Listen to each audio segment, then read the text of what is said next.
మాట్లాడవలసిందిగా కోరుతున్నా. ఇప్పుడు జర్నలిస్ట్ రాకేష్ ను మాట్లాడవలసిందిగా కోరుతున్నా.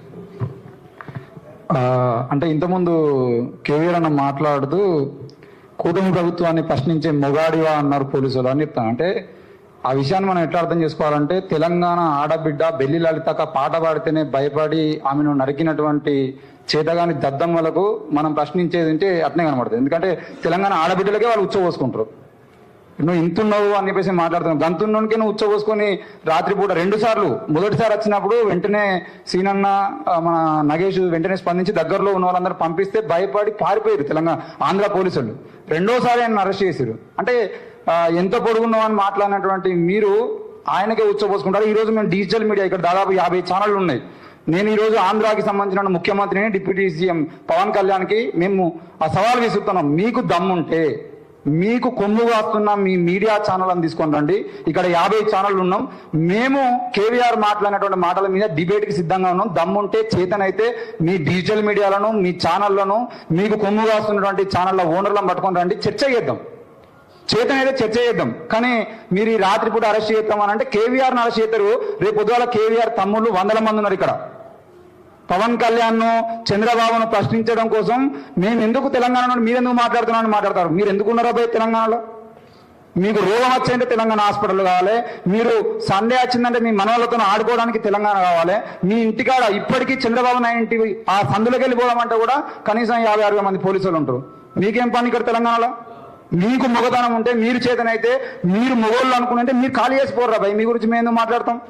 ఇక్కడ భూముల మీద, ఇక్కడ అస్తిత్వం మీద, ఇక్కడ ఇప్పటికీ తెలంగాణలో మతం పేరుతో దాడులు చేయించడం కోసం కుట్రలు చేస్తున్నటువంటి మొత్తం లిస్టు తీస్తే అందరూ ఆంధ్రలో వచ్చిన వాళ్ళే. తెలంగాణ రాజకీయాలను మాత్రమే కాకుండా తెలంగాణలో ఉన్నటువంటి ప్రజల శాంతిని కూడా మొత్తం చెరచడం కోసం వీళ్ళు కుట్రలు చేస్తూ ఉన్నారు.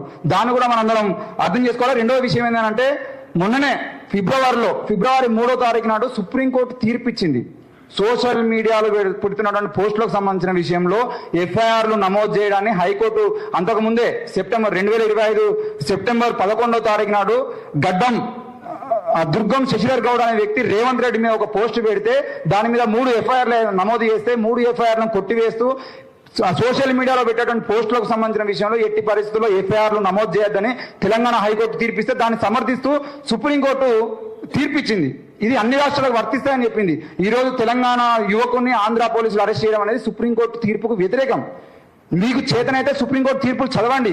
ఈ చేతగాని చర్చలు చేసుకుంటూ, చేతగాని చర్యలు చేసుకుంటూ కనుక ఉంటే మేము ఆ విక్రమ్ సింహాల తోలు తీయడానికి కూడా సిద్ధమవుతాం. ఇక్కడ తెలంగాణలో ఎంతోమంది పోలీసులు ఇక్కడ ఉన్న జర్నలిస్టుల జోలికి వచ్చారు. తర్వాత తిరిగి వాళ్ళ మీద పడితే ఈ రోజు ముడుచుకొని కూర్చున్నటువంటి సందర్భాలు చాలా ఉన్నాయి. మేము ఇప్పుడు సీఎంను, డిప్యూటీ సీఎం ప్రశ్నిస్తున్నాం కావచ్చు.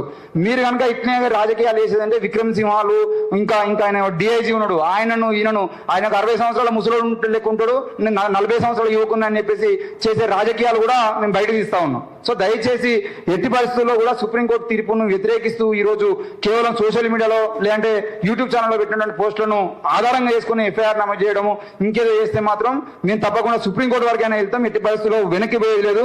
ఇక శ్రీకృష్ణుడిని ఆనాడు ఎన్టీఆర్ అంటే శ్రీకృష్ణుడు, శ్రీకృష్ణుడు అంటే ఎన్టీఆర్ అని చేసిరు ఇదే ఖమ్మం మీడియా. ఈ రోజు చంద్రబాబును శివుని రూపంలో చూపించడానికి ప్రయత్నం చేస్తున్నారు. మేము ఎట్టి పరిస్థితుల్లో ఊరుకున్నాం. ఇంతకుముందు చాలా సందర్భంలో అంబేద్కర్ విగ్రహాలకు కూడా ఎన్టీఆర్ రూపం వచ్చేటట్టుగా తయారు చేసినటువంటి చంద్రబాబు ప్రభుత్వం కూడా మేము చాలా సందర్భాలు ప్రశ్నించినాం. సో ఈ రకమైనటువంటి దేవుళ్ళ చుట్టూ వీళ్ళే రాజకీయాలు వేసి ఆ రాజకీయాల గురించి మనం మాట్లాడితే మనోభావాలు దెబ్బతిన్నాయి అంటున్నారు. అంత పలసనైనటువంటి మనోభావాలతో ఒక ముఖ్యమంత్రి ఉన్నాడంటే ఇంతకన్నా సిగ్గుచేటు ఇంకోటి లేదు. కేవీఆర్ జోలికి కాదు, తెలంగాణలో ఉన్న ఏ ఒక్క జర్నలిస్ట్ జోలికి వచ్చినా తప్పకుండా చీరి చింతగడతాం అని చెప్పేసి మరోసారి గుర్తు చేస్తా ఉన్నా. థ్యాంక్ యూ అవకాశం ఇచ్చినందుకు. Thank you Rakesh. ఏదైనా చాలా ఇప్పటికీ మనం అంతా ఐక్యంగా పోరాడకపోవటం వల్లనే ఈ స్థితికి వచ్చాం. ఇకనైనా అందరము